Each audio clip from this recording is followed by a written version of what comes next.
무소유, 법정, 무소유. 나는 가난한 탁발승이요.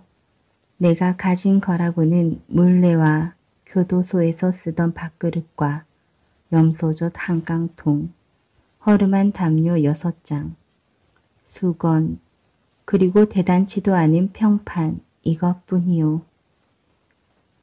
마하트마 간디가 1931년 9월 런던에서 열린 제2차 원탁회의에 참석하기 위해 가던 도중 마르세유 세관원에게 소지품을 펼쳐 보이면서 한 말이다. 케이 클리팔라니가 엮은 간디 어록을 읽다가 이 구절을 보고 나는 몹시 부끄러웠다. 내가 가진 것이 너무 많다고 생각되었기 때문이다. 적어도 지금의 내 분수로는 그렇다.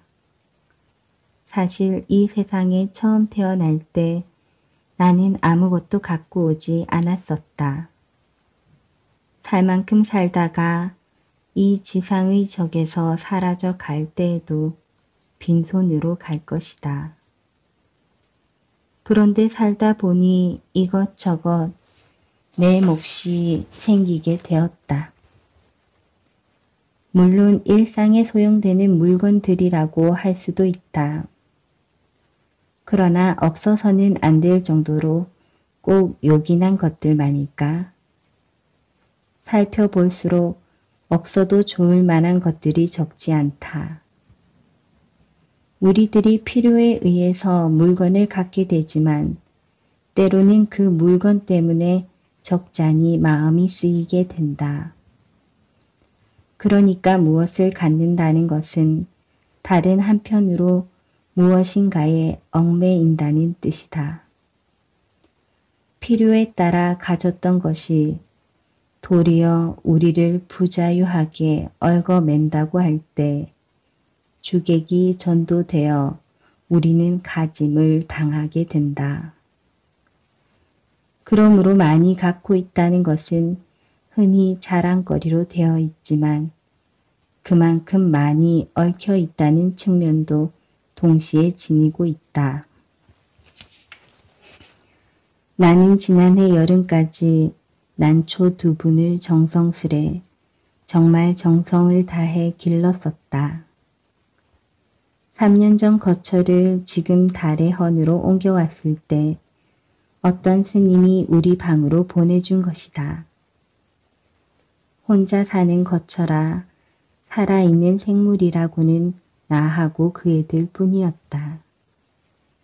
그 애들을 위해 관계서적을 구해다 읽었고 그 애들의 건강을 위해 하이포넥스인가 하는 비료를 구해오기도 했었다. 여름철이면 서늘한 그늘을 찾아 자리를 옮겨주어야 했고 겨울에는 그 애들을 위해 실내 온도를 내리곤 했다. 이런 정성을 일찍이 부모에게 바쳤더라면 아마 효자 소리를 듣고도 남았을 것이다. 이렇듯 애지중지 가꾼 보람으로 이른 봄이면 은은한 향기와 함께 연두빛 꽃을 피워 나를 설레게 했고 잎은 초승달처럼 항시 청정했었다. 우리 달의원을 찾아온 사람마다 싱싱한 난초를 보고 한결같이 좋아라 했다. 지난해 여름 장마가 갠 어느 날 봉선사로 운허노사를 뵈러 간 일이 있었다. 한낮이 되자 장마에 갇혔던 햇볕이 눈부시게 쏟아져 내리고 앞 개울물 소리에 어울려 숲속에서는 매미들이 있는 대로 목청을 돋구었다. 아차! 이때서야 문득 생각이 난 것이다. 난초를 뜰에 내놓은 채 온 것이다. 모처럼 보인 찬란한 햇볕이 돌연 원망스러워졌다. 뜨거운 햇볕에 늘어져 있을 난초잎이 눈에 아른거려 더 지체할 수가 없었다. 허둥지둥 그 길로 돌아왔다. 아니나 다를까 잎은 축 늘어져 있었다. 안타까워하며 샘물을 길어다 죽여주고 했더니 겨우 고개를 들었다. 하지만 어딘지 생생한 기운이 빠져나간 것 같았다. 나는 이때 온몸으로 그리고 마음속으로 절절히 느끼게 되었다.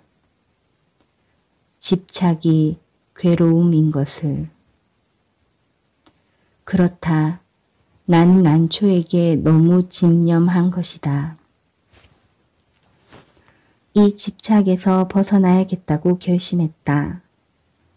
난을 가꾸면서 산철에도 나그네 길을 떠나지 못한 채 꼼짝을 못했다. 밖에서 볼 일이 있어 잠시 방을 비울 때면 환기가 되도록 들창문을 조금 열어놓아야 했고 문을 내놓은 채 나가다가 뒤미처 생각하고는 되돌아와 들여놓고 나간 적도 한두 번이 아니었다. 그것은 정말 지독한 집착이었다. 며칠 후 난초처럼 말이 없는 친구가 놀러 왔기에 선뜻 그의 품에 분을 안겨주었다. 비로소 나는 얽매임에서 벗어난 것이다. 날아갈 듯 홀가분한 해방감. 3년 가까이 지낸 유정을 떠나보냈는데도 서운하고 허전함보다 홀가분한 마음이 앞섰다. 이때부터 나는 하루 한 가지씩 버려야겠다고 스스로 다짐을 했다. 난을 통해 무소유의 의미 같은 걸 터득하게 됐다고나 할까?